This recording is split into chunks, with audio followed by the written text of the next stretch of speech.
राणू अक्का, तुम्ही अजून इथंच? हो, नाही गेलो आम्ही रायगडी परत. अन बाळराजे? त्यांनाही नव्हतं जायचं, पण मातोश्रींचा आदेश होता, त्यामुळे गेले नाराजीनेच. बरं झालं थांबलात. तेवढाच तुमचा सहवास. नाहीतरी इतक्या वर्षात भेटलो नव्हतो, मन मोकळं बोलता सुद्धा आलं नाही. तुम्ही या अशा इथे शृंगारपुरात तुमच्या संसारात व्यस्त. फुरसत आहे कुठे तुम्हाला? आता तुम्हीच सांगा काय करायचं. ही इथं ही एवढी कामं, पण तुम्ही का थांबलात?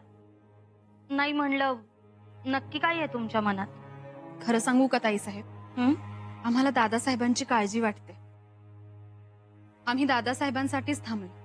का हो, काही घडलंय का? तेच तर कळत नाही. दादासाहेब सतत कोणत्या तरी चिंतेत असतात असं वाटतं. सतत काहीतरी विचार करत असतात. सतत स्वतःला एकांतात कोंडून घेतलेलं असतं. मग तुम्हीच सांगा, अशा अवस्थेत त्यांच्याजवळ राहायला नको? बहिणीसांची अवस्था ही अशी नाजूक, म्हणून आम्हाला वाटलं की आमची गरज इथे जास्त आहे. राणू अक्का, किती समजूतदार आहात. अगदी मातोश्रींची आठवण आली.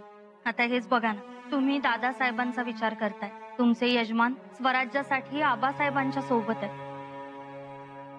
आमची स्वारी मात्र वतनासाठी अस्वस्थ आहे. ताईसाहेब, वतनाचा विषय आबासाहेबांनी संपवलाय ना? नाही हो. आता बघा ना, स्वराज्याचे युवराज युवराजनी आपल्या इथे आहेत. त्यांच्याबरोबर बसून बोलावं, गप्पा गोष्टी कराव्यात असं वाटतं. पण इथे हे असं, म्हणूनच खूप भीती वाटते हो. आम्ही आहोत ना आता इथे. तोही विषय एकदा दादासाहेबांच्या कानावर घालतो.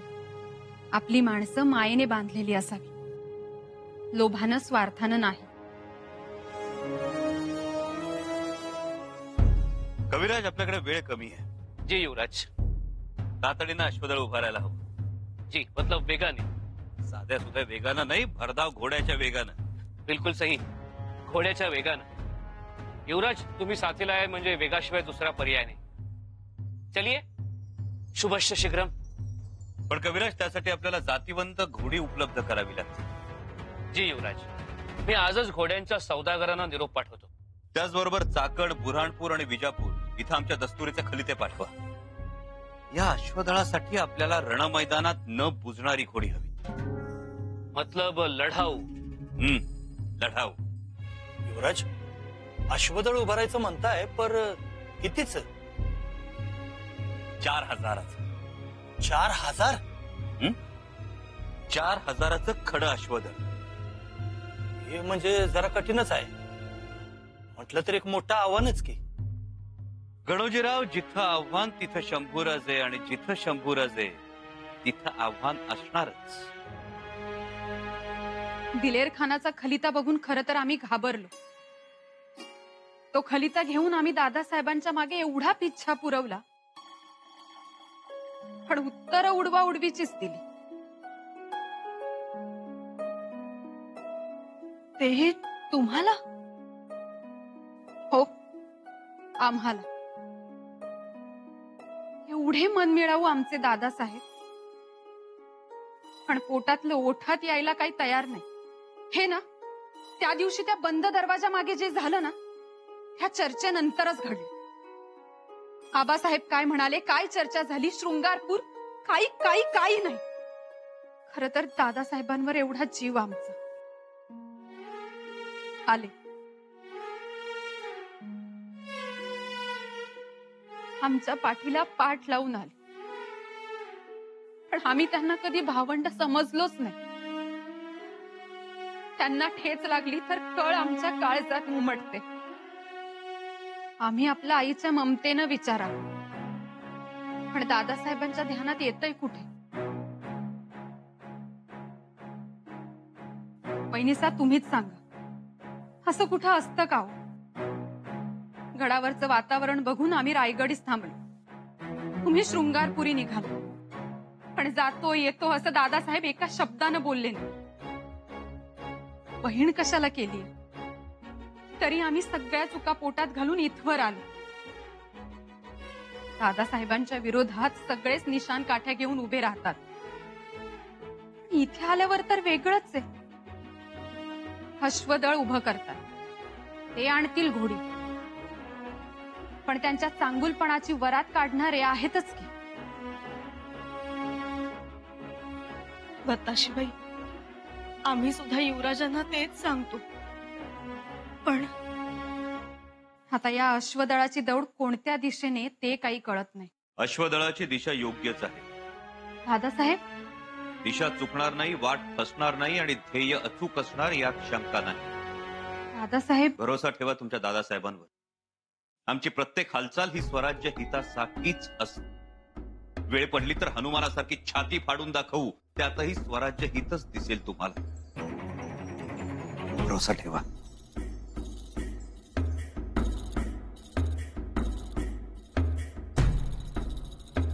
आम्ही विश्वास ठेवायचा प्रश्नच येत. का का विश्वास ठेवणार नाही? अहो, पुढच्याला ठेच मागचा शाना असं थोरांनी म्हणून ठेवलंय का नाही? कुणाला आणि कसल्या ठेचा लागल्या?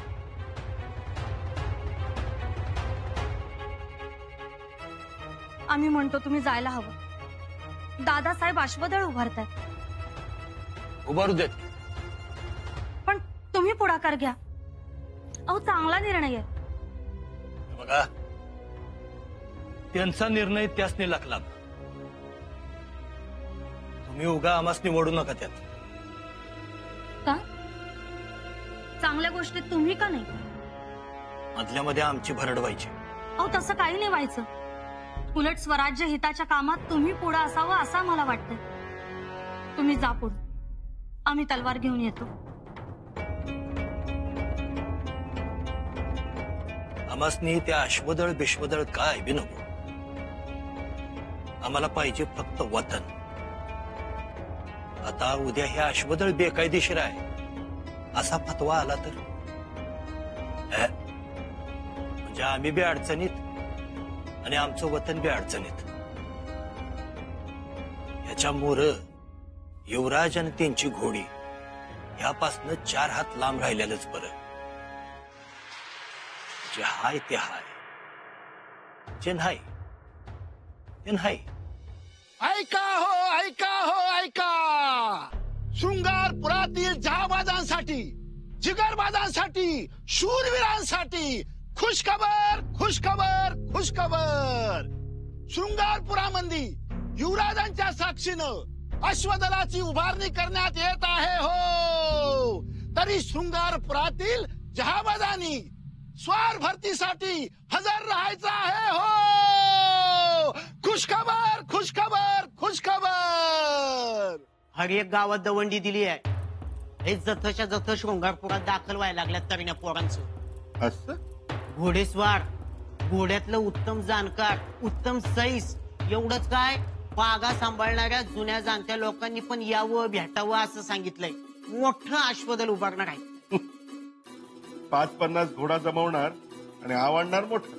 5-50 नवं मालक, मग 2000. 2000 2000 घोडदळ.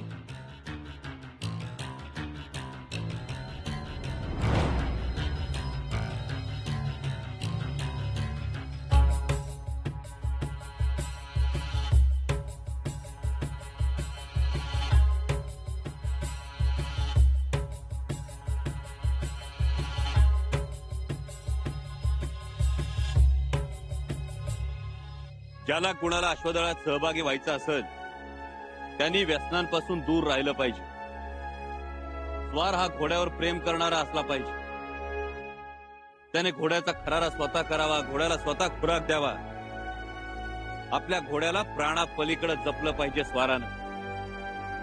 कारण या घोड्यांकडे आपण घोडा म्हणून नाही, स्वराज्य लक्ष्मी म्हणून पाहणार आहोत.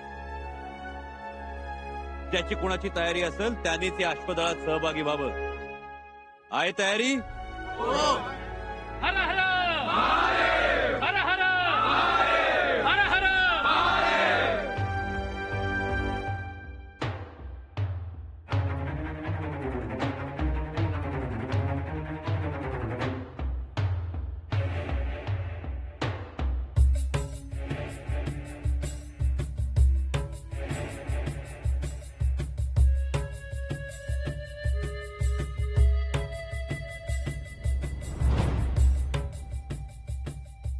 घोड्यांची पैदास कुठली आहे? सरकार अरबस्थानाची पैदाईस आहे. जातीवंत घोडे आहेत. उत्तम घोडी आहेत. काय आहार काय यांचा? सरकार साळ तांदूळ, जव, भिजवलेला हरभरा आणि शिजवलेले मूग उडीद. घोड्यांची बस्ती करतं? जी सरकार. कुठलं तेल वापरतं? कुडव तेल.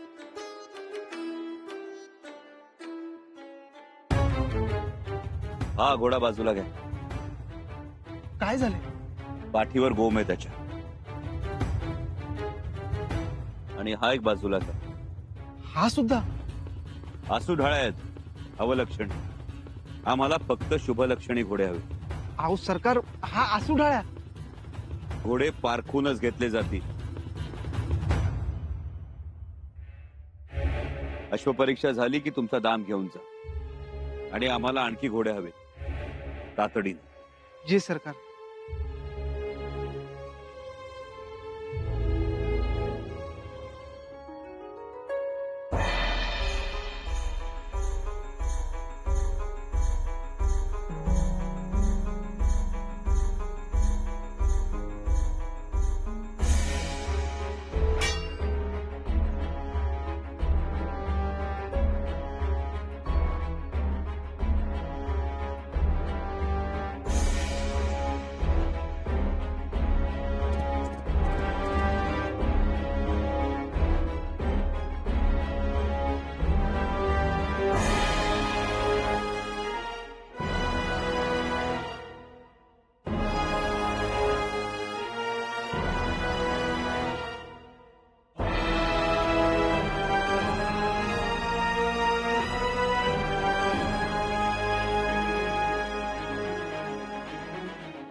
मर्द मावळ्यांनो, बलिवंतांनो, हिम्मत बहादरांनो, आपल्या अथक मेहनतीनंतर आणि परिश्रमानंतर एक तुफान या अश्वदळाच्या निमित्तानं निर्माण झालंय. जेव्हा जेव्हा आपलं हे अश्वदळ दौडेल तेव्हा तेव्हा त्या असंख्य टापांमधून शिवशंभूच्या डमरूचा नाद आसमंतात दुमदुमेल. त्यांच्या खुरातून उडणाऱ्या मातीतून आपला स्वाभिमान उसळेल. त्यांच्या किंकाळीतून आपल्या आत्मविश्वासाची जगाला प्रचिती येईल. आता आपल्याकडे नजर उचलून बघण्याची कोणाचीही हिंमत होणार नाही. कुणीही आपला अपमान करण्यास धजावणार नाही. जर समोर हत्ती आला तर त्याचं गंडस्थळ फोडू. वाघ आला तर त्याच्या जबड्यात हात घालून त्याचे दात मोजू. पहाड समोर आला तरी त्याचं सुद्धा चूर्ण चूर्ण करू.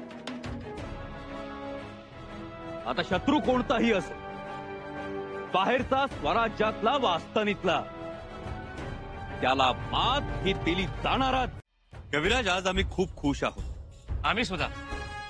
एवढ्या कमी वेळात असं अश्वदळ उभं करणं सोपी गोष्ट नव्हती. माँ कालीचा आशीर्वाद आहे. तो तर आहेच. युवराज, आज आपलं अश्वदळ आपल्या परिसरात संचलन करून आलं. छान. काल चिपळूण पर्यंत जाऊन आलो. एक संघ, एक लय, एक शिस्त असं अश्वदळ पाहून प्रजा खुश झाली आहे. कविराज, आपल्या लोकांना आनंद आणि शत्रूच्या उरात धडकी, हाच या अश्वदळामागचा उद्देश. या तुफानी झंझावाती अश्वदळाला स्वराज्य लक्ष्मी अश्वदळ म्हणून. स्वराज्य लक्ष्मी, बहुत सुंदर. स्वराज्य लक्ष्मी नाव, स्वराज्य लक्ष्मी, काम मात्र भद्रकालीच, शत्रूचा नाश. रावजी पंत, बघितल्यात का भराऱ्या अश्वदळाच्या? हो, ऐकतोय ना. इथे सिंधुदुर्गापर्यंत आणि तिकडे घाटाच्या वर अंबा. अगदी जोरात घोडदौड सुरू आहे. अहो, पण बरं आहे का हे? म्हणजे हो, रायगडाच्या पायथ्याशी फौज आहे. तिकडे शृंगारपुरात त्यांच्या दिमतीच फौज आहे. मग कशाला हे नवीन खूळ सुरू केलं? अहो, अश्वदळ तयार होतोय. चांगलं आहे की, शक्ती वाढते. शक्ती त्यांची वाढते, पण इकडे खजिना दुबळा होतो. अहो, विचारायला नको का कोणाला? अश्वदळ उभारताना परवानगी नको घ्यायला मंत्रिमंडळाची? परवानगी घ्यायला हवी होती. घ्यायलाच हवी होती. असा मनमानी कारभार कोण खपून घेणार आहे? आणि स्वराज्याच्या शिस्तीत बसतं का हे? मला एक गोष्ट कळत नाही, हे शृंगारपूरचे सुभेदार म्हणून गेलेत का चौथा सुभा उभा करायचा आहे? चौथा सुभा? हो, लक्षणं तर तीच दिसत आहेत. 2000 घोडदळ म्हणजे काय साधी गोष्ट नाही. आणि लवकरच ते 4000वर नेणार आहेत. म्हणजे घोडा माझा रत्न घोष उडी मारतो 4-4 कोस. बघा गमती.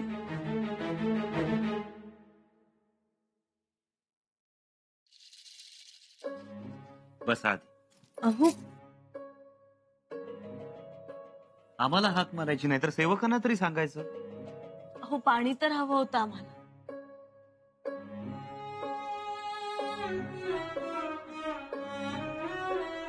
कसं आहे आमचं बाळ? बरं, आता बाळाची चौकशी पहिली. त्याचीच तर चौकशी करायला हवी. आमचं बाळच आम्हाला खरं खोटं सांगणार ना. त्याच्या आईसाहेबांची झोप होते की नाही होत. झोप होते तर डोळे सुजलेत, लालसरपणाही जाणवतो. हे सो कसली काळजी करता एवढी? काळजी आता आम्ही राणू अक्कांनाच सांगतो, कुठलेही चिंतेचे काळजीचे विषय युवराजनी समोर घ्यायचेच नाहीत म्हणून. अहो उलट त्याच आम्हाला सांगत असतात, आम्ही आहोत ना, मग नका चिंता करू. मग फक्त एक गोष्ट वाटत होती, अश्वदळाची माहिती रायगडी कळवावी. गरज नाही. सरकारात माहिती असणं गरजेचं आहे. तुम्ही असं करा, तसा खलिता लिहा. ज्यांना कळवायला हवं त्यांना कळवलंय आम्ही. कुणाला? कुलमुखत्यारांना. युवराज ऐका ना आमचं, लिहा ना खलिता. सगळी इत्यंभूत माहिती द्या. येसो आम्ही जे काही करतो ते स्वराज्य हितासाठीच करतो ना. आणि तसंही रायगडाचे हेर आहेतच की अवतीभोवती, ते पुरवतील माहिती. अशाने बेबनाव करण्यास संधी मिळेल. तक्रार खलिते लिहिले जातील. ते शिवस्वरूप बाबा पाहून घेतील.